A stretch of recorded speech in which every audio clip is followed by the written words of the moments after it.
This meeting is being recorded. Mais aussi en emprunt à 150 milliards d'euros par la Commission. Et voilà, pour certains pays, surtout du Sud et frontières, des déficits importants, il faut aller. Mais peut-être que nous devons être plus ambitieux. Cela ne devrait pas être uniquement une question de prêt comme c'est le cas actuellement. Je pense que nous devons également discuter sérieusement de la possibilité d'une facilité d'emprunt conjointe qui offrirait également des subventions aux États membres. Du côté du Nord, la réponse ne s'est pas faite attendre. Il est possible de produire avec l'économie à 5 ans, au temps du Covid. Eh bien, c'est la même chose qu'il y a 2 semaines et je le redis aujourd'hui. Les Pays-Bas sont contre une nouvelle dette commune et des euro-obligations. Et si on se tournait du côté du Tibet, c'est un vieux serpent de mer, l'union des marchés de capitaux. Mobiliser l'épargne des Européens pour l'économie et bien sûr la défense. Des dépôts bancaires qu'il faudrait canaliser vers des investissements productifs. 10 000 milliards d'euros, c'est le chiffre colossal révélé hier par la Commission. Et ça, c'est au 27 désormais. On fait un travail. L'union des marchés de capitaux est l'un des sujets qui pourrait également contribuer à stimuler notre industrie militaire. Car cela ne contribue pas seulement au... Hello, hello. Oh, there you are. Hello, hello. All good? Cannot see you yet. I can see you now. I was getting really worried about you. I agreed with Emily that if you didn't show up on Monday in the Future of Text call, I was going to Brussels on Tuesday. At least send a text before. I can't send you a text because I don't have your number anymore. It's the same number. It is the same number. Okay. You can even call, but yeah. Step 1, don't worry. And step 2, if you need to worry, check first. But yeah, no, it's just the I don't know, connecting to Slack somehow. Like once I'm in, like on my desktop, it's fine. But adding a new device, I just didn't manage. It's on an aside, it's been really weird. I could not send text messages, the Apple style, while in Norway, except for when I was at my house. But I don't have Wi-Fi. So yes, connectivity has been very strange recently. But yeah, I read your initial comments, so that's very good. Yeah. Yes, basically to give you a bit of an overview, it went well. First of all, because it lasted much longer than I expected. And they didn't kick me out, which is always a good sign. Yes. Yes. The one thing though that I don't know if it's something we should strive for, but I mean, if our core hypothesis that authoring in XOR is not just feasible technically, because I think we're kind of proving that's the case, that's true, is that people want to do it. Because that would have been, let's say, validated if one of them would have said, oh, how do I bring my manuscript in? That's the kind of that's the one question I would kind of hope for in this context. Right, yes.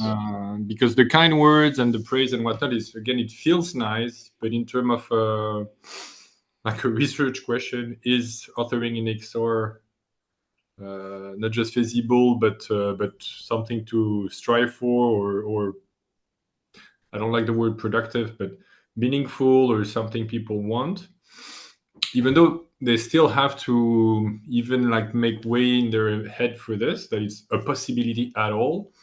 It's still that's the question I would have liked. Okay, I can see PDF and all, but how do I bring not even my stuff, but how do I start authoring in XOR myself? That would have been the best, I guess, outcome. Right, so interesting. Shall I give you a brief overview of my demo? Sure. It was much tougher. Okay. It's still supportive.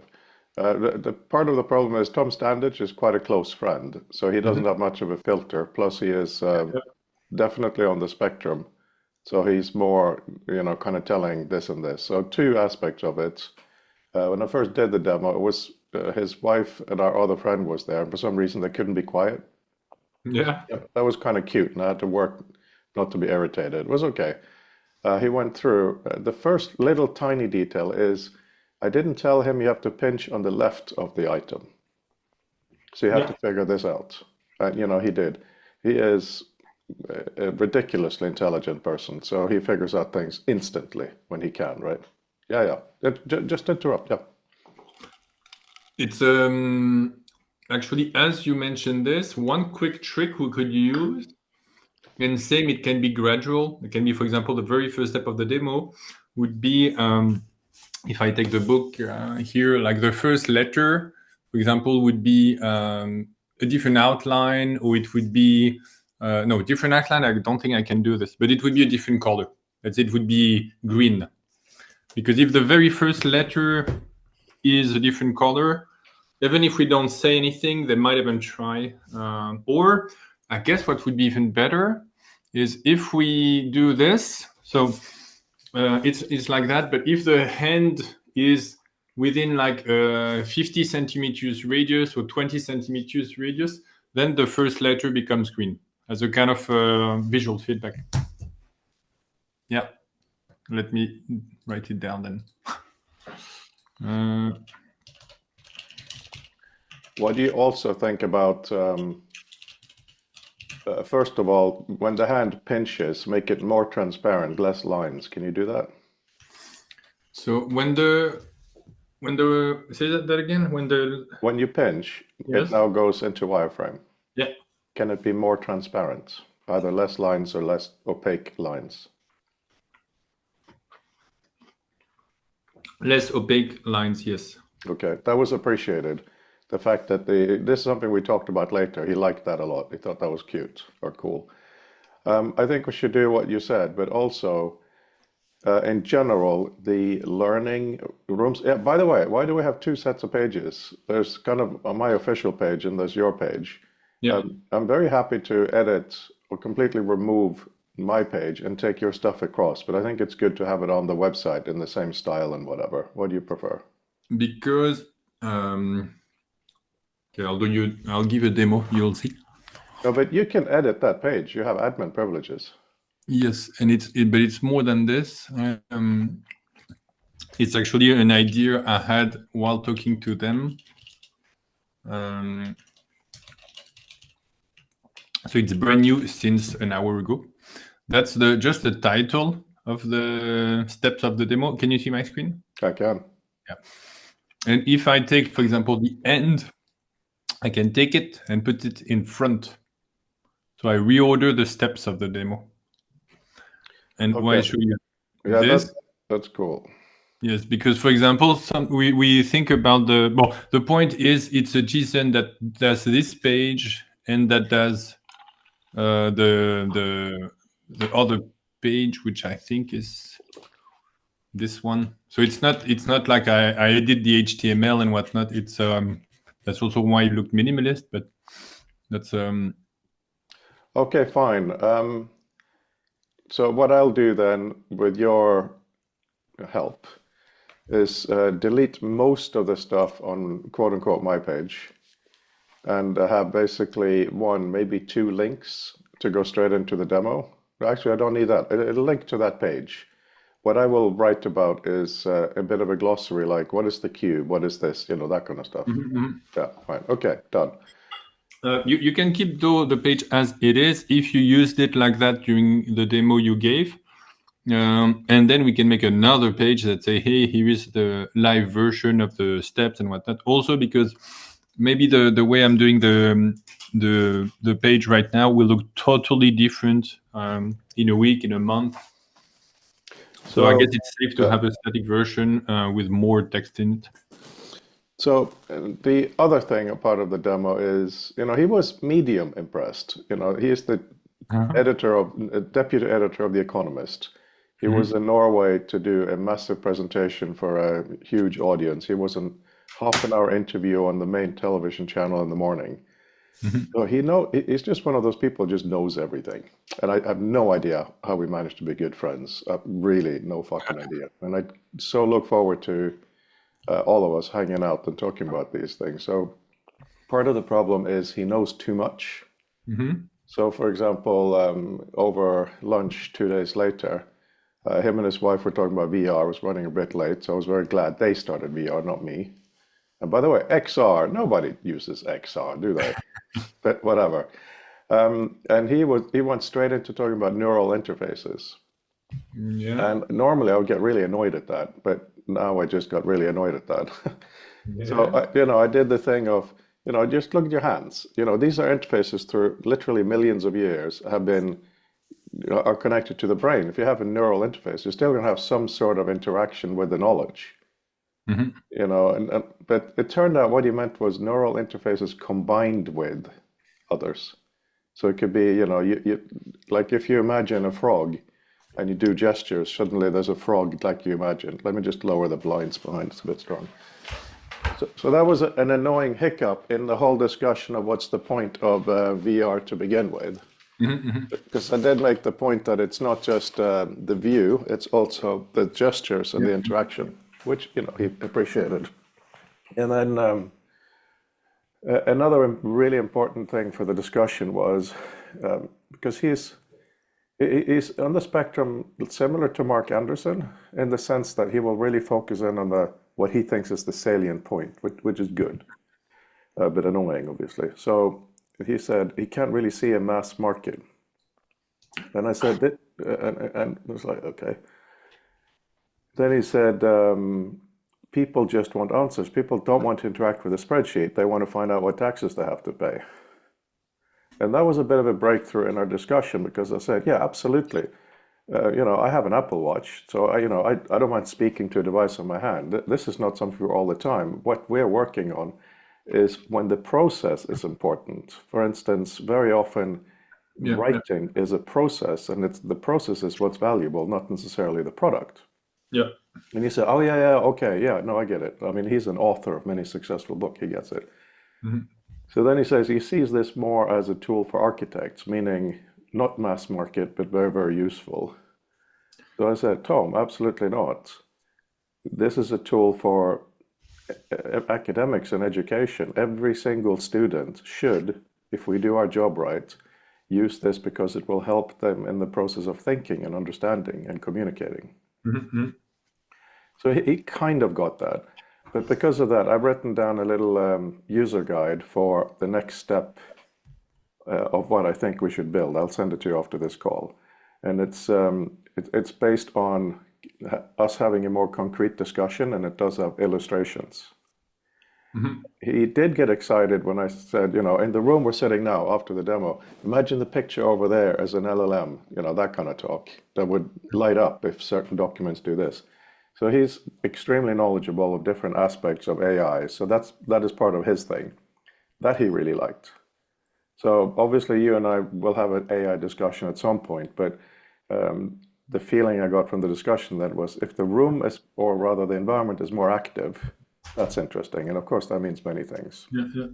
So finally, in my big speech on this is, one of the things we have to fight is AI. It is really important. What I mean by that is we have to make this environment so cool that the author can make something that people want to read or experience rather than have their AI read for them.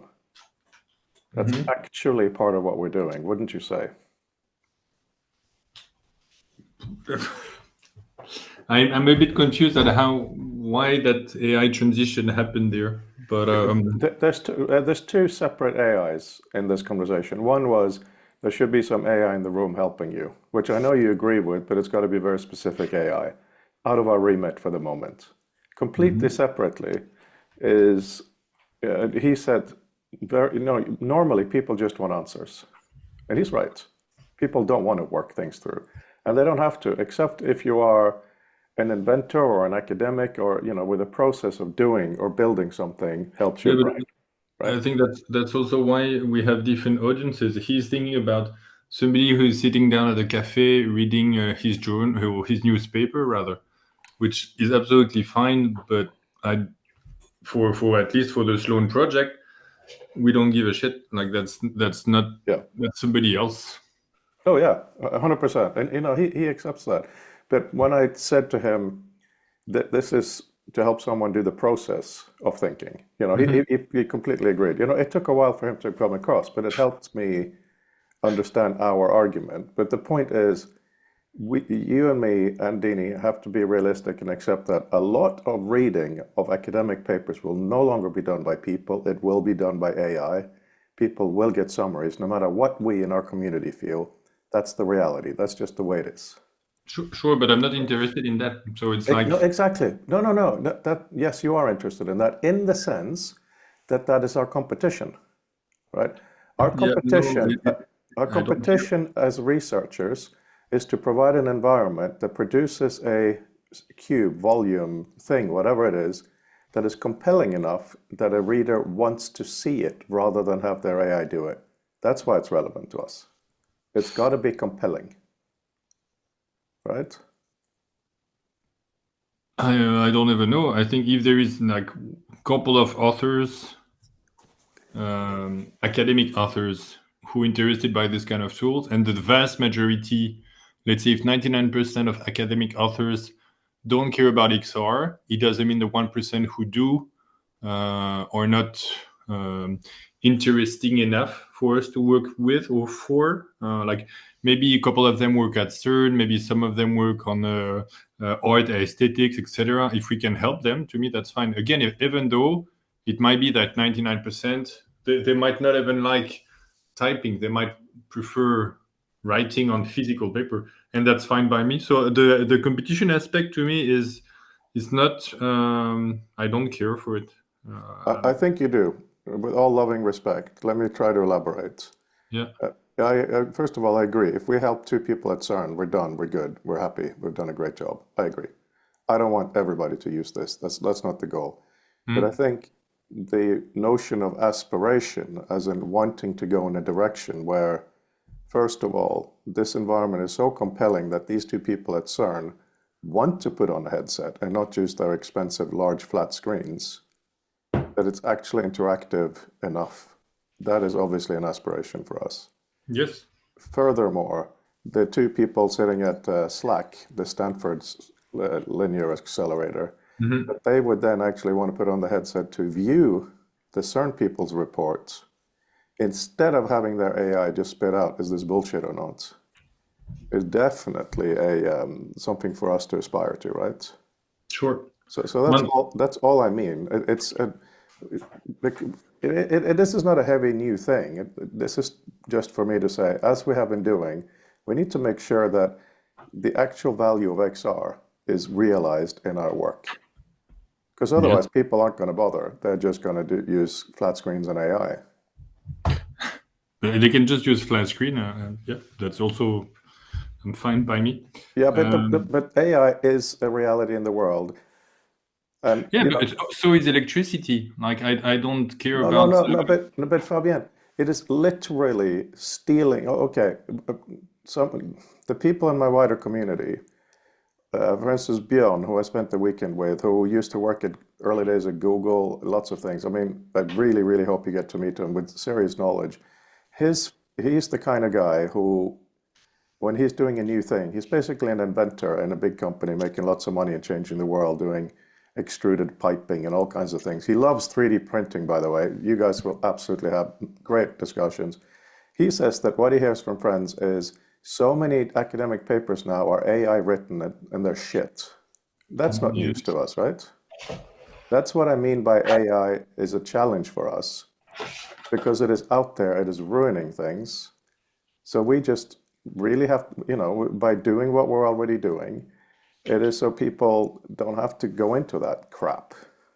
This is not me selling AI as a positive thing. It's entirely the opposite. Anyway, we can put a whatever on that. It's not an important part of our discussion. But so, actually, let me just share my screen real quick.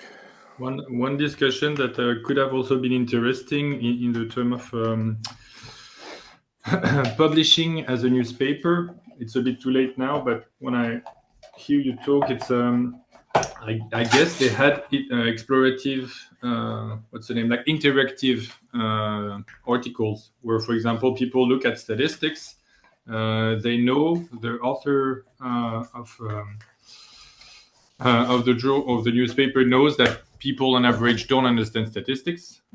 So they make it a bit interactive, like little widgets, or they do like maps with different colors. And when they change the color, something happens. So I think maybe that would have been an interesting analogy for him to understand that, yes, you have static texts. Yes, you have videos. Yes, you have summarization, but you also have like kind of interactive exploration of data sets. And I think especially when there is quantitative, that might speak to him. I think you are completely right.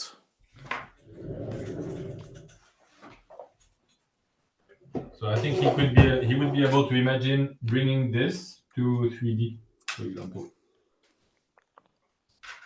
Oh, I thought you fainted when I said you're completely right.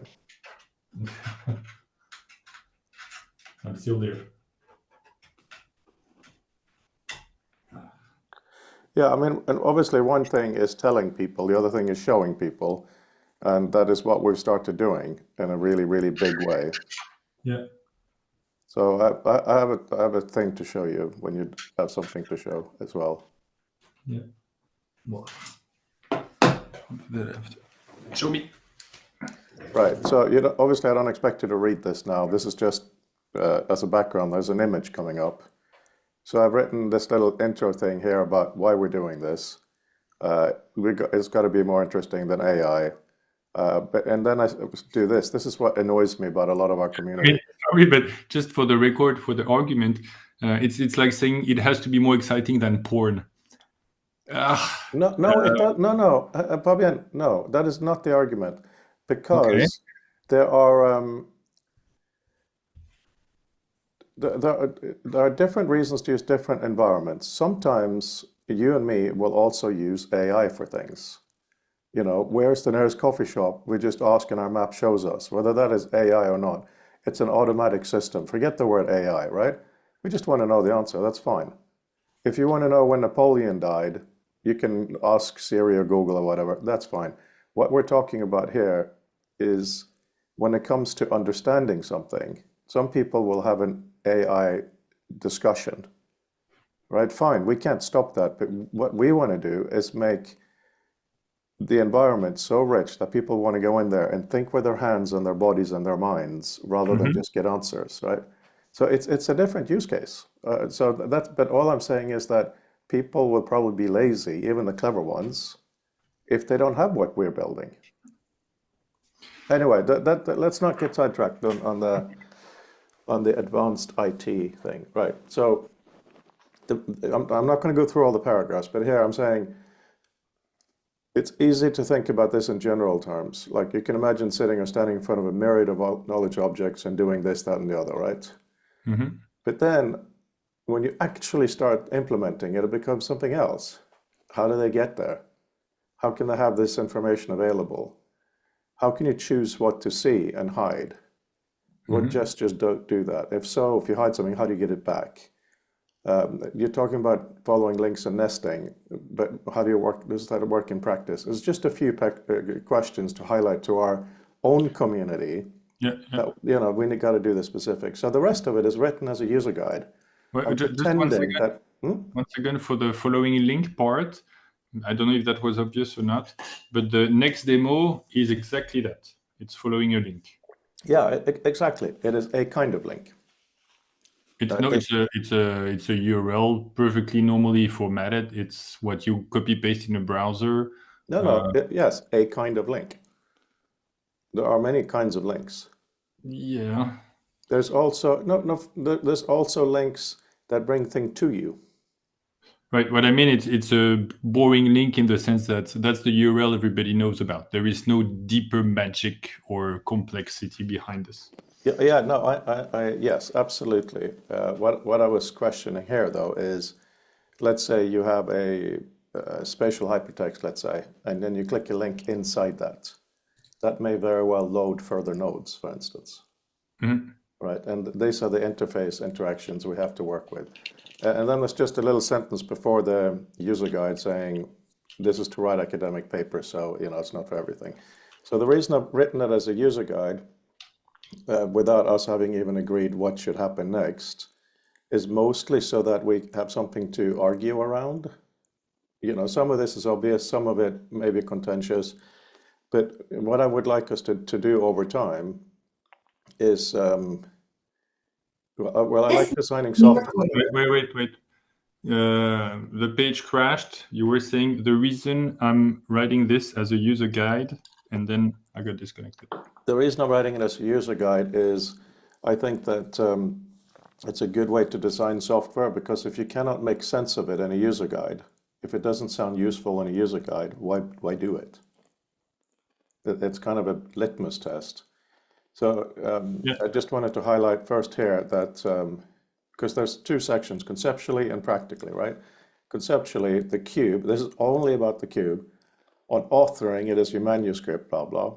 On export, you can choose specific things. And then on reading, the cube is slightly different.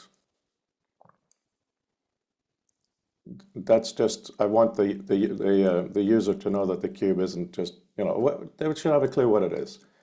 All up for discussion, but here you go. This is what I really think we should go through briefly now. Practically, and this is the thing we keep slipping away for a little bit. This year's Future of Text is being designed to be readable and interactive in XR. This is a user guide for our authors. Prepare your article, you can write anywhere you prefer to upload to the XR environments, and that's on a separate page. And of course, you and me have to go through the practicalities. I now have a full text export with JSON and all kinds of things from author. So I need to explain what that is and how you can do it if you're using Word and other things. So you can have your base text in if you want to. People don't have to, but if they want to, right? So then the basic interactions available are you can attach stuff, you can move, you can connect things to the cube. You can rotate it and you can unfold it. Unfolding is what I have had serious problems imagining over the last many, many months. So my current suggestion is 3 folded states, unfolded. One of them is minimal, where basically it opens up as a PDF. A little bit more, but basically, because the notion is you have, this is if you're in a reading stage, you have several of these that you want to open and just read a bit of. Yeah, but it's the PDF of what? It is not a PDF. There's 2 types of cubes. One is your manuscript. The other one is something that's published. Ah, okay. Right. So the notion is, the notion is that, and look, I've written here as an it is authoritatively, but it's bullshit. None of this is decided. But my proposal really are with the headings only, right? So you can open it up in a little way, even if it's your manuscript, because you're doing so much else. You just want to add something. You can open it a little bit. I don't know what that means. I don't know what the gesture is. And then I'll skip to the last one, which is the room-sized cube. One quick thing, because you mentioned I wrote is. For the anecdote this morning, I caught myself writing feature instead of prototype, and I striked through it. And I think, honestly, you're going to get frustrated by doing this, by saying it is, because you're going to look back 3 months later, and then you're going to shake your hands saying like, how is it not? It's been either said or decided or whatnot, even if though you don't mean it, the fact that you write it and then probably intimately somehow hope or expect, I think it's a tricky path that will lead to your frustration, I think, because sometimes it will be, sometimes it won't be. But if you write in such a way, I think that's a dangerous path.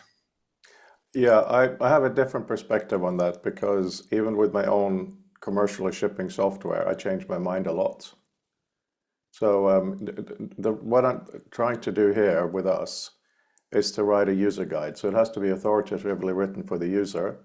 We put a date on it, we archive it, and then in a few months, if everything changes, okay, hang on, I got to scream down the hall. Oh, yeah. You came up to say bye-bye. Oh, thank you. There's Fabien. Say hi to Fabien before you rush off to school. Hey there. Have fun at school. Briefly tell what you did with piano, just briefly. No, I always knew how to do it. Okay, well, you did it brilliantly. Leave the door open, my man. Do not close the door on your way out. Oh, fine, great. That was a Hamilton quote. Yeah, he played piano with both hands yesterday. Very nice. That's cool. Right, yeah, so it is simply to help us have discussions. So it is written within yeah, anyway, okay, I hear your point. Right, the last one I think is outside of our remit, maybe not, but it's you expand the cube to be room size. And the reason I say it's outside of our remit is it's almost cheating, because then you can do anything. You know, you can have a racetrack over there, you can have the moon in the corner, you can do whatever you want. But it's probably an idea, right? So the issue is what I currently call spatial. I'm sure we'll think of a better name. And that is where it opens up to a certain size in front of you, so it's manageable.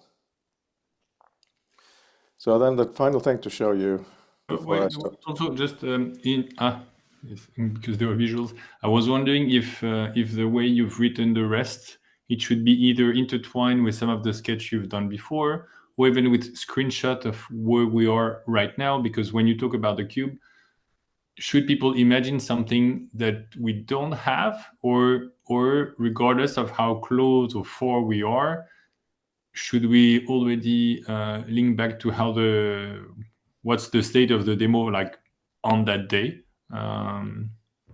Sure, that can be done, but this user guide, you know, I'll probably put this intro stuff somewhere else if we even agree with it. It may just be my blog posts if we don't all agree on it, but the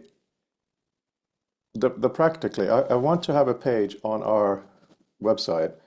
So thank you for writing an article for the Future of Text, Volume 6. If you want it to be XR related, you need to do this and this and this. I see your hand. It's funny because as you started to say, oh, I want people on the website too. I think what we should also consider striving for, let's say for the end of the second quarter, for the demo of the end of the second quarter, is have such a link that say start your manuscript in XR on the web page, and then people click on it. Maybe they drop a document, maybe they don't, maybe they start with a blank page, they start typing in VR or not. But basically, let's assume that the question I was hoping for during the demo would have been asked, let's say, how do I start? That we do have such a thing ready for people to do, because that's not the case today. It's like we have how do we try this stuff, but not how do I start writing my manuscript. So I think if we go to the optimistic end of your thought, it's like we need this actual link that people can start, even if it's buggy, even if it crashes, even if the UI and UX sucks. We generally have to have this in the same way that when you write this guide, this user guide, it forces you to project and imagine what's valuable or not. I think having that link would help. I fully, strongly, ridiculously agree with you. I think it is very important now to get to that point. Absolutely, that should be our goal. Right. Since I changed here, I just wanted to show you my approach in Author for something. So the settings are much more prominent for people now. And then I have this. The one they'll first see has the hour-long demo video right here in settings. And then there's a link open on YouTube so they can go to the chapter. Yeah, you showed me last time. Yeah, oh, okay, because that's very related to what you're doing with the, that's what I was going to say way earlier. The writing underneath the hand to say what to do is really, really good. So when we talk about pinching, like in the beginning, yes, I agree, you get close, the first letter turns green, but I don't mind it for the first demo. It says underneath, please pinch me on the left, for instance. These labels are really, really good. Yeah. So because of something you said, and yes, I agree, I hope Dini will agree too. I'm going to show you those images, but now I'm going to export this to a PDF, remove formatting of marked and faded text, put it on the desktop, and it opens here. obviously I haven't thought about it being PDFs. You can see headings are in the wrong place or whatever. And it's got the visual meta. If I now do this is new as of 2 days ago, and I do focus mode, data. So it's rendered, there's something wrong. Some of the bullet points don't have line breaks. You can see this is too heavy. There's not enough space above the heading. But this is clean text taken from the visual meta. It's called full text, and it's in markup. And there's no AI, so it is completely correct. And the idea is a little bit fun for people and reader, but this should be usable by you. It should also go in the JSON. Yes, at some point we need to retest that it worked, and it should become like an individual filter. Look, isn't that cool? It says here, full document text start, text, blah, blah, blah, right? And I don't know we've got that weird indentation. We could probably remove that. It's got these things, those things. And because it is all within a column, neatly wrapped, it extracts perfectly. So cool, right. Okay, so here is a cube. Here's minimal. I'm not saying this is how it should be, but it's an indication of, you see just the bare stuff, you'd want to have a quick look. And then we skip to the room, where indicating you're in a room. You can have all kinds of things everywhere. I would say this is almost a cheat, because you have really no constraints. This one is the one we need to work on. And the current proposal, just to start a discussion, is that you have your main column, if we're going to have one, of text. You have citations off to the side. Academics need their citations all the time.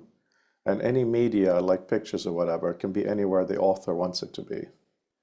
So my current suggestion is this table, whether it's a physical table or not, is 2 meters by 0.5 meter. These things are all stuck to it, even though they're far away. It doesn't matter, they come from that. And then we can start having interactions here, because this is what I didn't get to show Tom, because we haven't done it yet.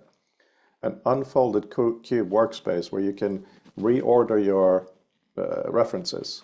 While of course, one of the things, obviously, I told them about was the Brandl mural thing. So the action of having one picture, and let's say if you grab it in a specific way, everything else goes away. So you can do that interaction with it purely. Once we start doing those things, it'll be really, really exciting.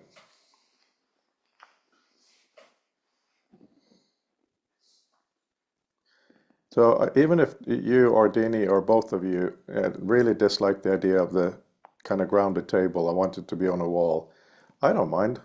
This is entirely up for grabs, but that's probably the interaction layout we need to start discussing, right? I guess what we would have to, so the table, the positioning it, the response was pretty positive, especially because we had a physical table in front. So that's kind of also the trick is, if you do the demo in open space and then you ask the step of moving the table, people are like, why bother? But if you have like, I'm knocking on my physical desk right now and people like bump into it and hurt themselves, like of course right away they see it. So I think this is quite demo dependent. What I would probably want to discuss with Dini and you is indeed, like, what are the things that we have shown that we can just actually tick that box and say desk is interesting or not interesting, or interesting in some context, for example, when you do have a physical desk, and thus how we can actually forget about it. Because otherwise what we start to do is as if we had a backpack doing our hike of this intellectual journey, and the landscape is what it is, but then we keep on adding stuff, and the problem is it's harder and harder. Whereas if we say, hey, that was interesting or not, we toss it, and now we're like, we want the cube to fold, unfold, animate, whatnot, and then we forget about the table. Because if we keep on adding, it's not just intellectually, just the code itself that makes it more complex. Whereas what we can do is remove, but it doesn't mean we forget. As long as we've written somewhere, we can at the end of the year, let's say for the symposium, say, okay, how now can we combine the ones that are meaningful? This is very lovely to hear. Because, first of all, having done full author demo a little over a week ago, afterwards I realized there was a major feature I forgot to include. Mm-hmm. So from a design perspective, making powerful systems, even for the inventor, it's hard to remember everything that's in it. It gets complicated. So the role for me as a designer, and I don't make the underlying super API technologies, I basically package them, is what should be in a context menu, what should be on the screen, what should be thrown away, what should be completely hidden in the setting, etc. Absolutely, Fabien. So even when I'm trying to polish it for new users, because I'm in new user mode rather than experimental mode, you're absolutely right. And also, furthermore, some of our community doesn't see that. They have conceptually great ideas, but it feels to me almost like the history of Microsoft Word will add another button for it. Yeah. Right. It's like it doesn't matter if there's too many things. If people can do it, it doesn't matter if it's a gesture, a button, a keyboard shortcut, a spoken thing.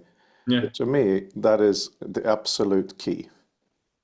How they get to the action. So yes, I agree. We should throw away. No, not throw away. We should archive things if they're useful, but only in specific settings. Completely agree. And also maybe, depending on how you want to deal with the code, we can have what might be ending up being an overly complex environment for super experts to play around with. But that's not the main one. And if that breaks all the time, who cares? We're playing. Mm-hmm. And then we have a fork that is optimized for what we agree. Yeah. So, but okay. that means keeping that version, let's say, for testing and onboarding of strangers,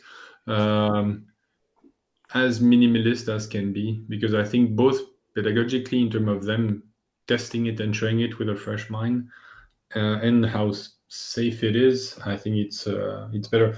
That's also why the step-by-step and reorganizing the steps of the demo, I think, hopefully could be useful. Very.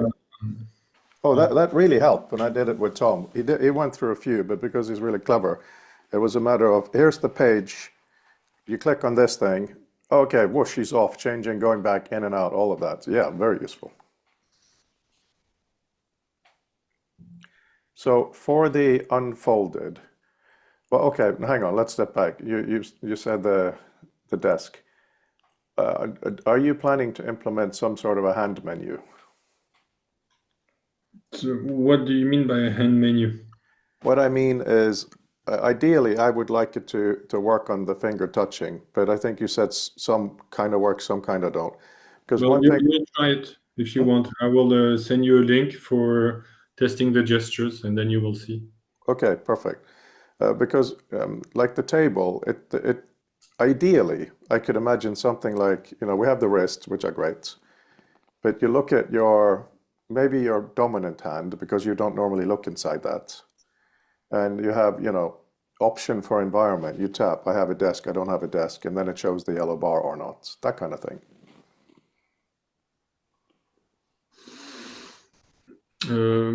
What's definitely feasible? Yeah, you would have to design it, because again, hand menu it can be so many things. That's part of our design problem, and it's fun. Yes. Like for example, here, when now you have on the hand the text that say left pinch, right pinch, that could also be executable. It could be like one per finger or something like this. So we can try that. That's really, really cool. I remember I was sitting here with Adam, right? He was sitting right there, and he was talking about the hand menu, which was the first time for me it came up. One of the extensions for me was, for where it works, you should be able to touch your fingers without looking at them to execute. That would be insanely incredible. But you'll have to try, because here, just while saying it or explaining, like the distance between those is pretty close, and I'm afraid that it makes for a cool demo when you master it, let's say.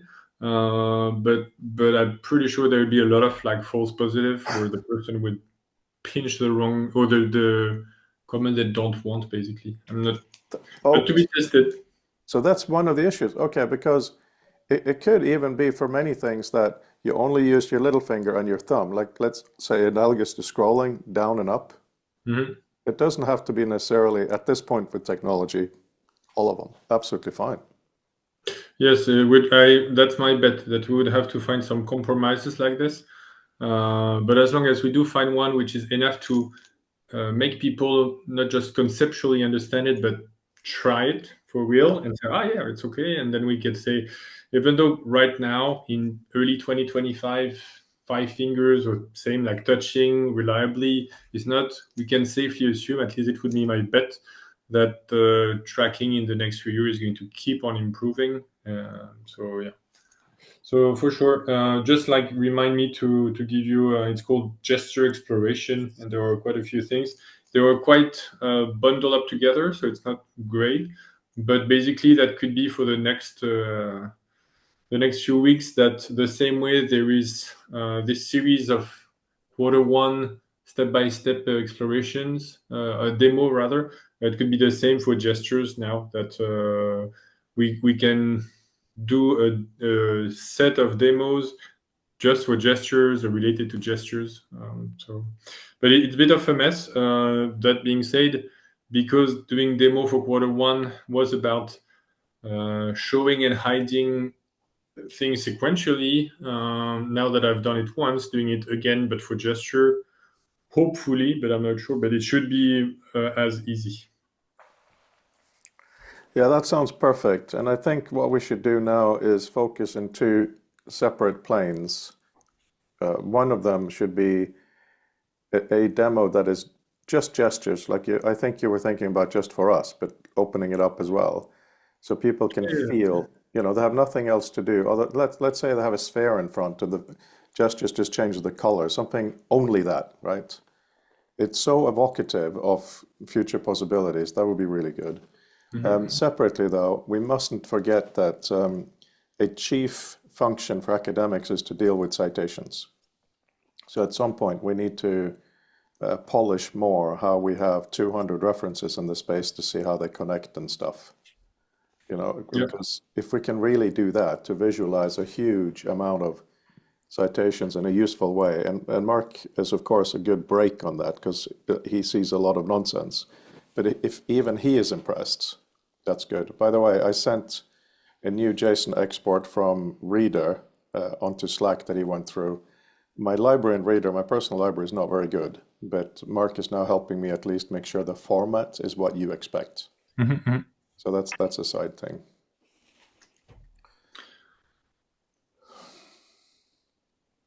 There were two things we were talking about there. So how do you right now imagine you have a cube and you need to sculpt the presentation for someone. So you open the cube. Let's pretend the gesture is this. It probably can't be, but whatever. You open it. And do you have a visualization in your mind of how things should appear? Basically, that the faces of the cube separate further and further apart. The problem with that, after a certain threshold, I don't know, let's say something that people on average can reach. So I guess a meter, not like 2 meters, because most people, I guess, I don't know. Let's say about after a meter, after they've been separated. So basically the faces stick to the palms. So you have those 6 faces, then you have 1 face per palm. And after this, after 1 meter, so you'll have 1 face close to your face, but I guess you can push it a bit further away. Or to see, maybe you can turn it, I'm not sure.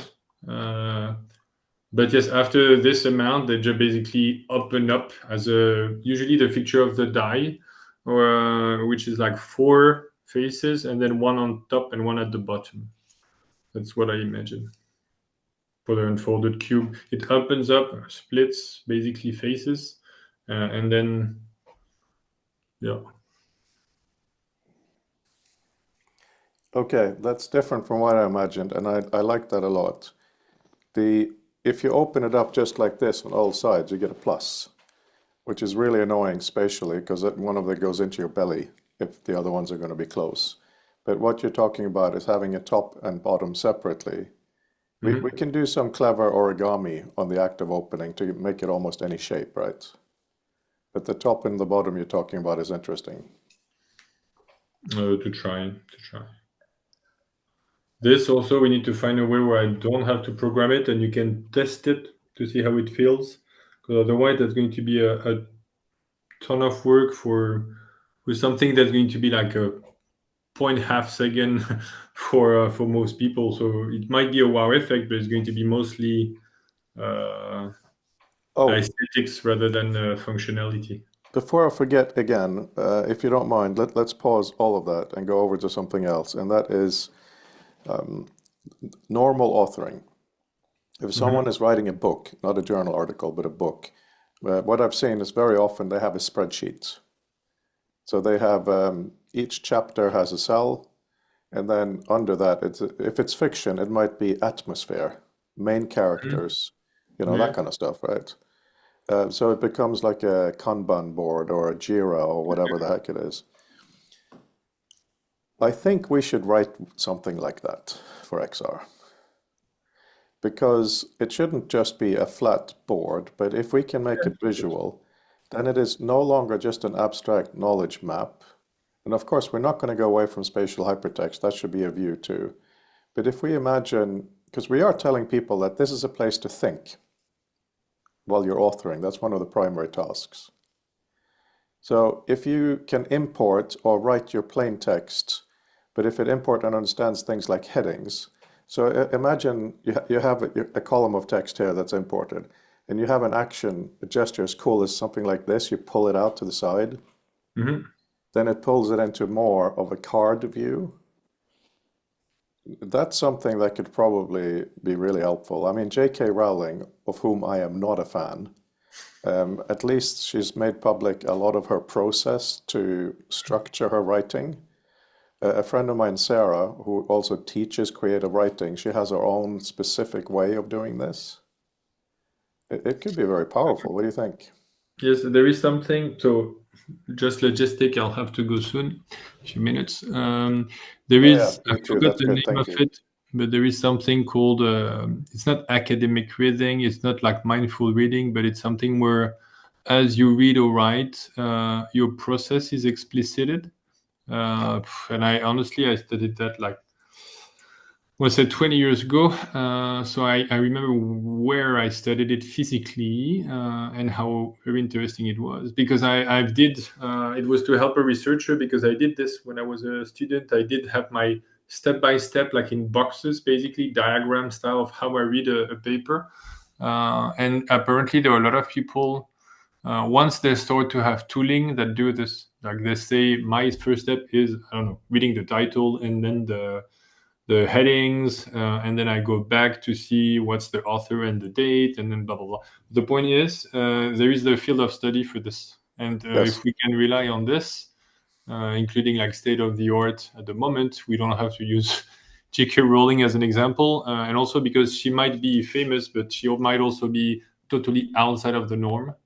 So could be good to dig into that field specifically, or even invite someone that could be a guest who comes and tell us what the state of the art of academic understanding of authoring in general, and probably of academic authoring specifically.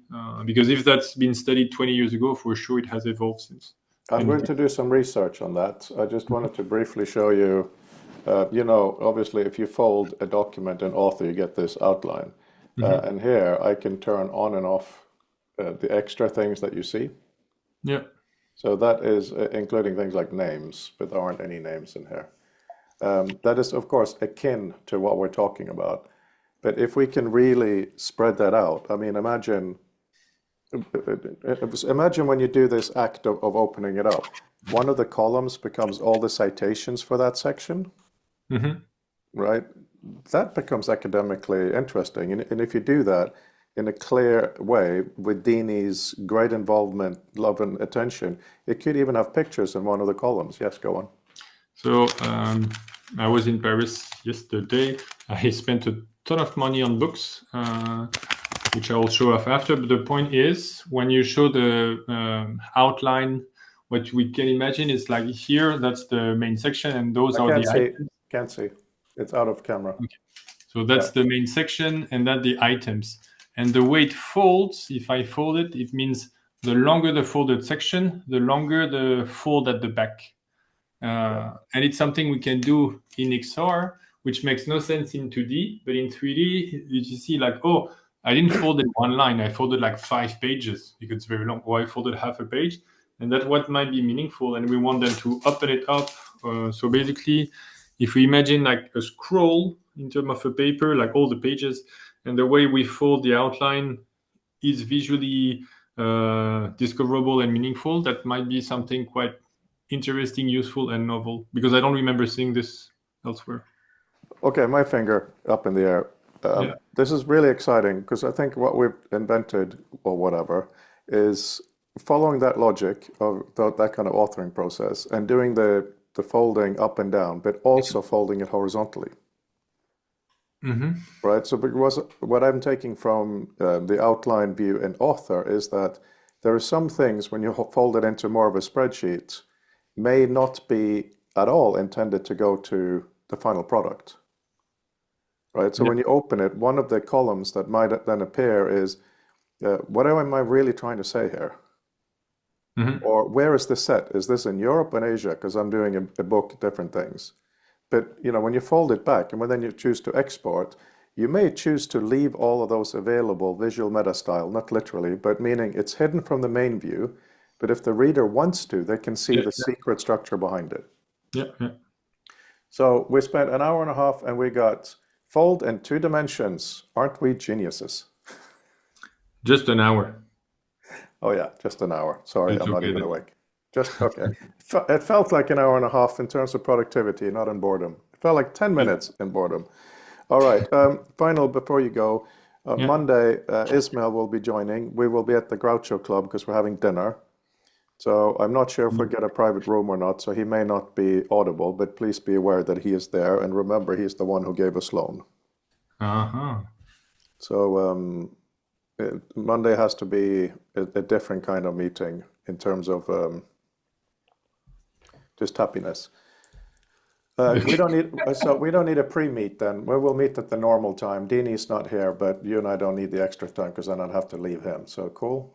Yeah, sure. Just remind me and everybody else about the agenda, like the hour by hour and the time zone non-change or whatnot, so that there is no silly logistic hiccups. Yeah, hang on. I mean, on Slack, like if you tell me now, I'll forget. So. Yeah, no, it's just I'm just checking when does summertime. Last Sunday in March it changes. Okay, so that means that the next one is still, yeah. Okay, I'll send a message to the team now, just tucked in the heading. You actually, so I really gotta go, but what we can also do is, if you think that, because technically, I don't remember the schedule actually, but if he's there on Monday, we can have a more open-ended discussion rather than a kind of reporting style thing. It's whatever you think would be feasible, more productive. So the 24th, we have first quarter presentation by you. Yes, I know. That's what I'm saying. It's like, if that feels... No, that feels perfect. That feels perfect. He'll be very happy to be there for that. But knowing that he is a bit of a VIP, if he goes into whatever territory, we kind of try to follow him more. Okay. I don't know how many people will be there, but I'll send an email out to the whole entire community. Yeah. Okay. And yeah. Anyway, I won't bother you this weekend, but you can bother me as much as you like if there is anything. Should we have a brief meeting Monday morning then, just in case? Yeah, sure. Okay. So today we had 7:30. Okay. What time do you want to have a meeting on Monday? As far as I can tell, anything works. Like, but I mean, not before 8:30 CET. Okay, so that's so same today as today is okay? Yeah. All right, fine, because I have Jim later. Okay, I got you down for 7:30 my time, 8:30 your time. All right, have a good weekend, and You I'm too, very, take very care. glad you're well. I got seriously worried about you. Don't do that. It's all fine. No, bye. Take care.